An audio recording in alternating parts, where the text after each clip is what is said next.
I am joined today by Ullas Perez, a technology leader who spent over 7 years with the Boeing Company before turning her attention to modernization and operations efforts for Northwestern Mutual. In addition to, and along with her husband Tom, Ullas is on a mission to help people create a life of abundance and purpose through motivational speaking and financial education. Ullas, thank you so much for being in my orbit and for joining me today on Cupalo Conversations. Oh, thank you, Lauren. Thank you so much for having me. Oh, I'm excited to talk with you today. I'd love to focus on financial preparedness. Before we dive into that, though, tell me about your journey. How did you go from leading engineering teams for years at the Boeing Company to being a motivational speaker, teaching people about financial education and how to live a life of abundance? How did you make that transition? Yeah, it was organic. It was not something I had planned for. In fact, if 2 years back you told me this is what you'll be doing one day, Ulas, I'll be like, you're out of your mind. I think I met you when I was working at a, tech company. So I have, and I'm going to try to really keep this short, but I hit a roadblock in my life. I got exposed to mold 6 years back, black mold and metal toxins, and took me years, months, years to finally figure out what was going on. And the last 3 years after I figured out has been still a journey of now trying to recover from it. And so, a couple of doctors who I see, they recommended that I take a break from work. And I was honestly coming to a point where I was like, I can't do this anymore, where, I'm just trying to be functional all day working, and personal life and everything. And so, yeah, I decided to take a break. And while I was home, uh, trying to be healthy, it was easier said than done. It was one of those things where the struggle was still real even after not working. It was not like, okay, I stopped working and I just healed, because I still had a lot going on. I didn't have a diagnosis. I still don't have a diagnosis for my chronic headaches. And I started doing some techniques on rewiring my subconscious mind, and just deliberately working on the narratives I was telling myself, the stories I was telling myself, and, just trying to go from the hopelessness of, I don't know what's going on, to the hopeful part, and really changing the narrative. So in that journey, I got better. I am still don't have a diagnosis, but I got better and I learned a lot. And then being a engineer I'm like, okay, I have to test run this. Like, it just can't be it could be a fluke, right? So I had to, recreate the error and see again, if it's running or if it's testing again. And so anyway, so then I started looking into the finances, because having, stopped working, which was a big blow for us, from an income perspective, we lost half the income of the household. We started focusing on finance and using similar techniques. And now I want to be very clear. It was not like, oh, I just manifested and things just got better. And I just thought, there was the tactics part to it, which is, my husband comes in the picture. But really, the combination is what got us where we are today, from where we are health wise, wealth wise. And I feel like this is something I need to talk about. Honestly, I just really had this sense of wanting to share, wanting to share the journey of what happened, and some of the things I learned along the way, just being around my husband more. I was listening to him, and I'm like, man, I went to engineering college, I went to master's computer science. No one ever told me about how to build wealth.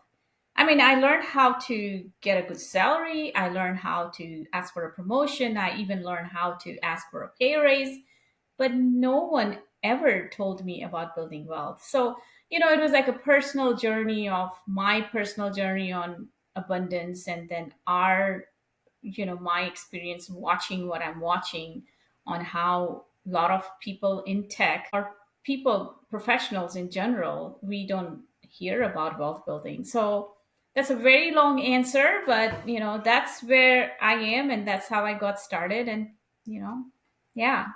just want to share my story, and hopefully it can help someone. Well, I'm so glad that we're talking today. I'm so sorry for what you went through health-wise and what you're continuing to have to work through, and especially not having a diagnosis. That's got to be extremely challenging emotionally. And I I want to talk about the financial side of this too. You touched on this about, losing half your income. I have the bulk of my network are people who are in technology, high dollar earners, and I guarantee almost none of them are thinking this on the regular basis of what happens if I get sick, what happens if I get injured, what happens if I can't work. Now, you and Tom had prepared in a lot of ways through certain, disability insurance, and that's what I would love to dive into is how did you two weather this financial storm? What did you prepare for that helped buffer against the loss of this income? Yeah. I I mean, I feel incredibly lucky, blessed, whatever you want to say, for having been able to, of how the things worked out the way it did. So few years back, since I was on this journey for a while, we kind of knew that I'm not well. And Tom, my husband, being in the finance industry, and there are three categories of how you always want to look at wealth, and these are Tom's words, not mine. But what we call is, you want to first have a backup. You want to delete, so back up your ability to make wealth, delete all your bad debt, and then you want to upgrade your wealth building ability. So backup is where this comes from, where I was, it's just like, okay, what happens if I cannot work tomorrow? um, and because we were going in this journey, my health journey, for a while, we kind of knew that could be a possibility. So we got a disability insurance for myself, on our own, not the one that the company gives you, but the one we signed up and we got it. And let me tell you, that was the best investment we ever did, because of that. Today, I'm able to take a break and focus on my health without having to worry constantly about my income. So we were really able to replace most of my income with the disability insurance that I had. So I think the biggest thing I want to say is, and when we think disability, and I including myself, right? When we think about it, we think of people who are, the handicap, sign, or people who are in the war and are, lost their limbs or whatever. But chronic conditions is becoming one of the biggest reasons in the modern society for illnesses. In fact, I was just talking about it in a presentation this morning. WHO is said that by 2050, 86% of deaths will be because of chronic illnesses. That is a 90% increase from 2019. Oh my goodness. Yes. And if you're a woman, your chances are even higher of having a chronic condition because of the genetic makeup and the hormones and everything else. If you're a woman of color, that even goes up. So I think I was checking all the boxes. um, so so yeah, that's just that planning really came in handy, I have to say. I don't think I would have been able to just take this time off and be able to just focus on my health had we not done that. Nobody talked about it, right? So when we signed those papers at work, I mean, we look at the pay, and we look at maybe PTO, and maybe is there a 401k match, but beyond that, all those ancillary benefits, we don't really look at that. I mean, AD&D and this and that, I know I was just either checking the box or not checking the box, depending on my mood. So yeah, just understanding that more, and being able to plan for it, that was really a huge help for Yeah. us. I can imagine. Well, and I'm so glad that Tom had, like you said, had been thinking ahead and had helped, in a lot of ways prepare for these kind of worst case scenarios. What do people do if they don't have a Tom, right? So how do people, to your point, when they're signing up with a new company and they've got the benefits packet, what should people be looking for? And if they need guidance, where do they go? Because I think a lot of us turn to Google and there's so much misinformation and there's a lot of information out there. It's almost daunting. So, how do people navigate some of these things? I mean, I'll start with the cliche: talk to your financial advisor. But having said that, from my experience, because what I learned is, there are certain areas, certain questions you just almost want to ask. So, what are the risks in your life? And honestly, in some ways, they're all the same for all of us, right? We could get sick, we could get really unhealthy. Well, that's the same thing as sick. Or we could die, you know, or we could lose our job. I think those are the three big categories I can think of as the risks. And if you're thinking of some others, then that's what you want to write it down. What do you think are the risks? So, if you lose your job, at least have a 6 month of emergency fund or something, so you're not completely, stressed out and can focus on finding a new job. But if you're sick, then disability is going to come in handy. And if you're going to die, then your life insurance is going to come in handy. So it's almost like you have to think about the risks, and then you have to think, okay, what's the mitigation for it? Did you feel that, going through, like you mentioned, we have this image of people who are in a wheelchair or who have a handicap sticker, or, there's this very clear sort of the markers of having a disability or a physical ailment. Did you feel like there was any stigma around this? I think I had stigma in my own mind. I didn't talk about it for the longest time. It is really this past few months that I've started opening up on it and being like, hey, this is what I have, this is what I'm doing. Because I think, again, it was, for me, it was part shame. It was just like, here I am, a capable person, somebody who's, leading teams, and suddenly I'm like, yeah, I am a disability. It's just like I personally had that shame, right? So I can just, whether the other person perceived it or not, I was perceiving it, and I was shying from talking about it.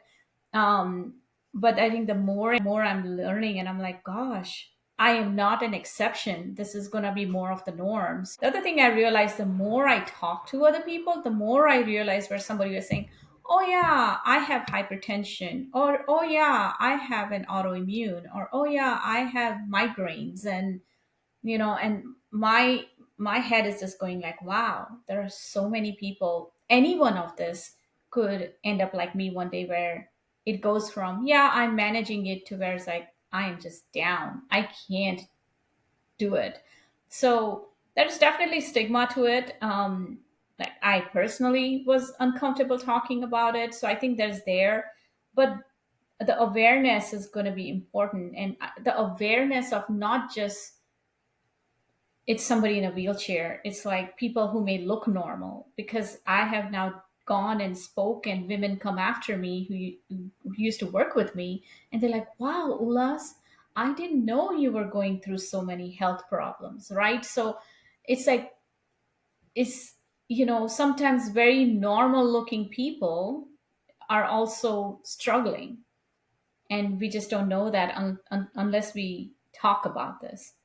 Thank you so much for sharing that. I do think that, to your point, it's a lot of what we tell ourselves, right? And going back to what you mentioned at the beginning of this conversation around retraining your subconscious mind, I'd love to talk more about that, because that's a huge, again, that's another facet I feel like that doesn't get a lot of attention. I read a lot of personal wealth and personal growth and self-help books that talk a lot about the subconscious mind.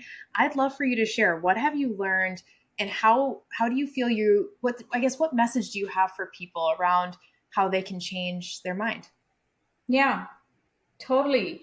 I mean, honestly, the biggest lesson I have learned is, no matter what you want to do, I don't care what it is, health, wealth, relationship, it does not matter what you want to do. It's like everything starts with your subconscious, because 95% of what we do comes from our subconscious. I mean, and the more and more I am reading, the more and more I'm learning, the more and more I'm practicing, it's amazing how much what we believe somewhere deep, deep, deep core in our core impacts everything we do. And so when I started, as I was mentioning, I had to work from I had to take a time off. I had to take time off, and then I was home.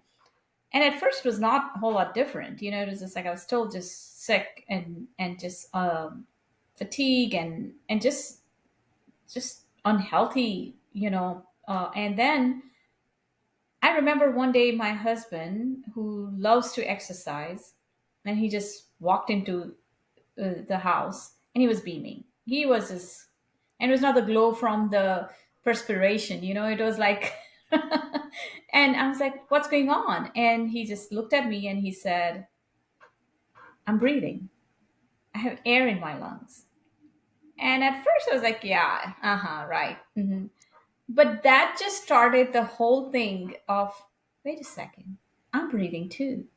I have air in my lungs, and that's where my journey of subconscious mind started. And I started saying to me myself, well, if I'm breathing and if I have air in my lungs, then I'm going to make every day count, right? Irrespective of what the doctors are telling me, irrespective of days when I feel bad. And there are days when I feel really bad and I have to, do something, but it's almost like it's the spirit and then it's your physic, so it's like almost like your subconscious that tells you a story. And then there's the how you feel physically is a story. So what I started doing was I just started saying affirmations in the morning, and then I would visualize. And this was based on a Netflix documentary that we watched. I don't remember the name of it, but they were like cancer patients and patients and people who had some really visibly bad uh, situations, and how by just changing how they thought and how what the narratives they told themselves, they started getting better. So I started doing that, and I just started visualizing of how I'm going to get better. And I have to say, since I started seeing improvements. I started seeing improvements in just mentally how I felt, because there was a lot more positivity versus the alternative.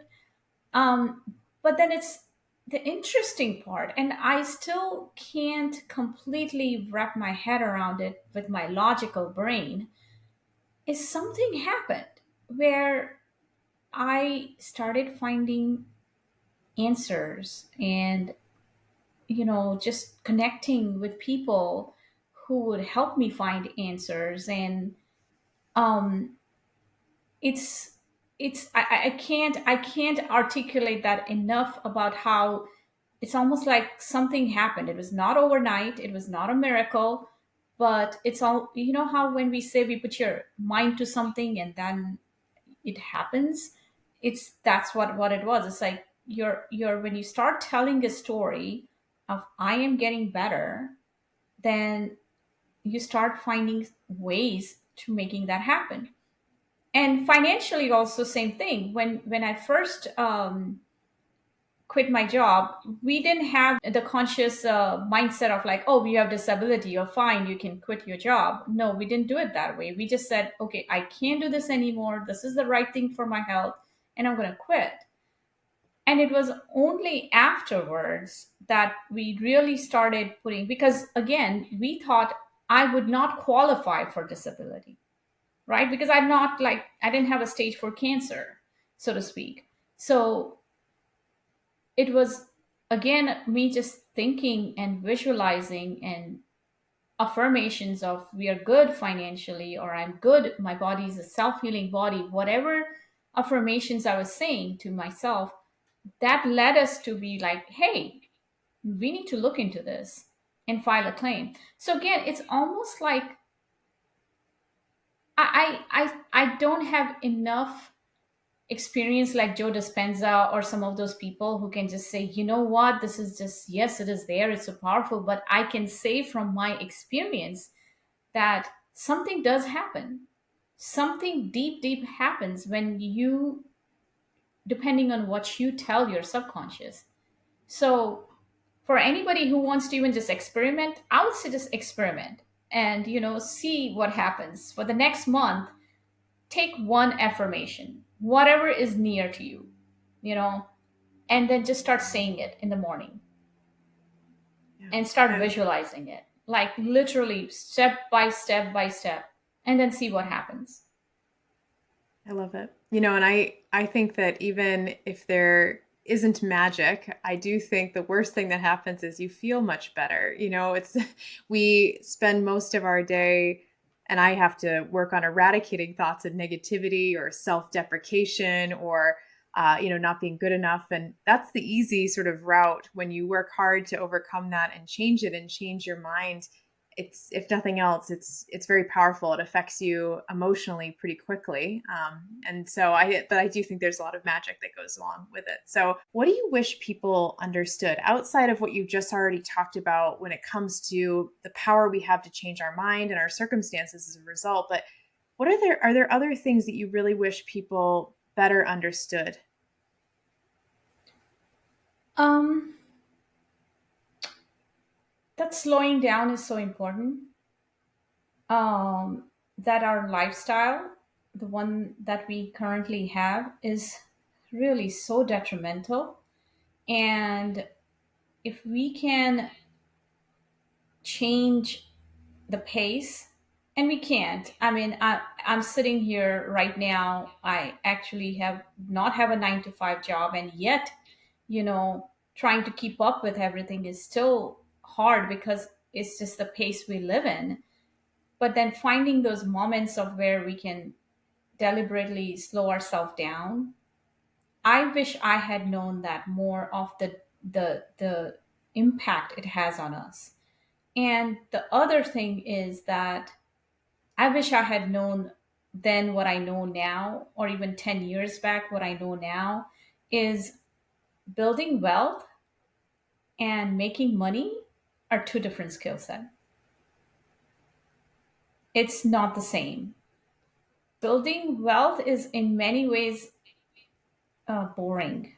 It is. It's unless, you're watching the stock market constantly and going and keeping that, dopamine hit every few minutes. Most of us are not don't have the time for that, or the inclination. It's boring. It's like there's not much action, so to speak. Making money is where there's action. It's just like, oh, I can get a new job, or I can get to go, start my dream business or whatever, and there's fun in it. There's fun things you could do with it. But making wealth is like, just you only need two things: time and money. So start early and just mundanely do certain things, and then you're good. And the third thing that I think is create a system. Because here's the thing, you just mentioned about how the negative thoughts, you're not alone. We all are in the same boat because what did I read the other day? We have about 12 to 15 or 17,000 thoughts a day. And out of that, 80% are negative. And yes, so we are all in the same boat where our first reaction is negative. Like, I'll give you an example. If my kids get, late from school or something, what happened? Is everything okay?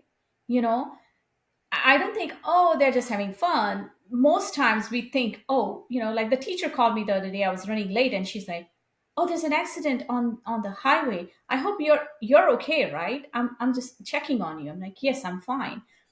And it's by design. We were designed, um, what do you call, by nature, to when we lived in the caves. It was a survival mechanism, because when we were in the caves and we were running from bears and tigers and whatever, it was the way we kept ourselves safe. Is like always checking and scanning and make sure, oh, is there some animal there, is there something there, and then we got in tribes and it got safer, but still it was there. So I have read quite a bit on this. I'm like, why are we designed to have so many negative thoughts? And it was like, well, it's the survival that we have developed over time. And the reason we are still here is because of that survival mechanism of like we are always looking out for our risks. We were always looking what is there, and we knew how to keep ourselves safe from that.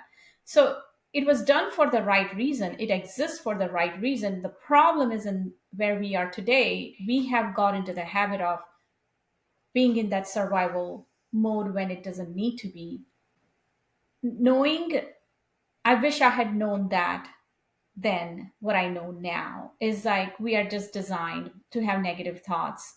And so you have to make a conscious effort to change it the other way. And there's nothing wrong with us, you know, it's like we have to make a conscious effort to make it the other way. Appreciate those are really they're three very profound lessons to be learned. Two more questions for you before we move Yes. off of the lessons to learn. How do you define wealth? And I think that was excellent that you mentioned there is this differentiation between making money Hmm. and actually creating wealth. What Hmm. does wealth mean to you? So I'm getting a little philosophical here. um, to me, wealth, this is Ullas's personal definition, and everyone may agree or not agree. But to me, wealth is a combination of having the money for the comfort, but also having the spirit to be happy. Because, and healthy. I don't know about you. I have gone to Hawaii, one of my favorite places on earth, and sick the whole time. And I was miserable. And so if there is no health, doesn't matter. Doesn't matter how much wealth you have, how much money you have, it's not gonna make you happy, and then I know people who have wealth and still are unhappy because of many myriad of reasons, right? So money is part of the equation of the wealth, but it's not by itself enough. It also needs the health component in it. It also needs the happiness, and the happiness, I mean, the cliche happiness comes from within, I mean, is so so so true. I grew up in India, and I have seen kids who have nothing, nothing, and they're just swinging on this banyan tree on a tire tied, and they're just happy. I've seen my 4-year old at one point just happy to be. And so that happiness, it doesn't come with money. Having said that, I'm not minimizing the importance of having money. Money does bring comfort. There is no doubt about it. But yeah, to me, wealth is just a combination of all three, because it's almost like, again, I'm going to go back to the program management. That if you want a project to be successful, you need time and money, time, cost, and schedule, scope. So it's the same kind of a thing. It's like all three are important to really feel wealthy. And can I say something just real quick? And this is specifically to my all the female professionals out there, because I really want to say this, because I have two daughters myself, and one thing I have noticed, women, and I'm broad stroking here, um, but it's like we are very comfortable talking about kindness, and it's accepted we talk about kindness, and doing philanthropic work, or helping people, and it's just accepted by the society, accepted by us in many ways. But it's like we don't talk enough or think enough about our financial future, or rather our financial independence. And we don't think enough about money. And I feel that we are doing a disservice to ourselves and to the society. And I think every woman needs to think more and take more ownership, irrespective of whether their husband managed their portfolio or the company manages the portfolio, whatever. But take more stock into it and get um, knowledgeable. I mean, I have learned so much in this 2 years. I wish I had known that 10 years back, 15 years back. But I was also, I wanted to go shopping, but I didn't want to sit and look about, oh, I was just like 401k match and okay, do that and then be done with it. And it is a disservice that we do to ourselves, because when you put money in the hands of women, they do good things, and it's so much power, and it's just like, there's some statistics on that too, but I won't get into it. But I I really, really urge every woman professional listening to this to be like, just take an hour or 2 hours and get get understand your finances, and then you can hand it off. You can outsource it and let someone else manage it, but just like you're on top of everything else, whether it's the chores in the house or your kid's schedule or your team's performance, or where the project is, your technical project is, you know you're on top of everything else, get on top of your personal finances as well. Yeah.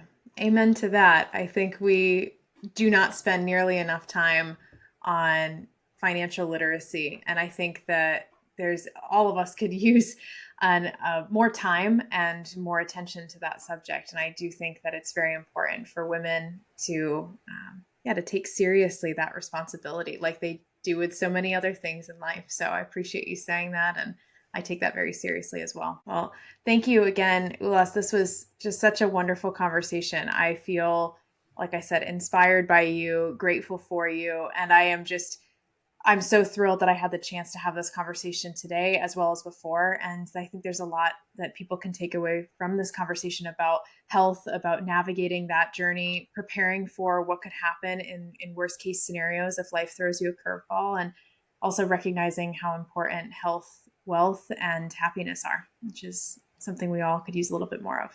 Oh, thank you, Lauren. I mean, I think the feeling is mutual. That's why we connected. You inspire me in many ways.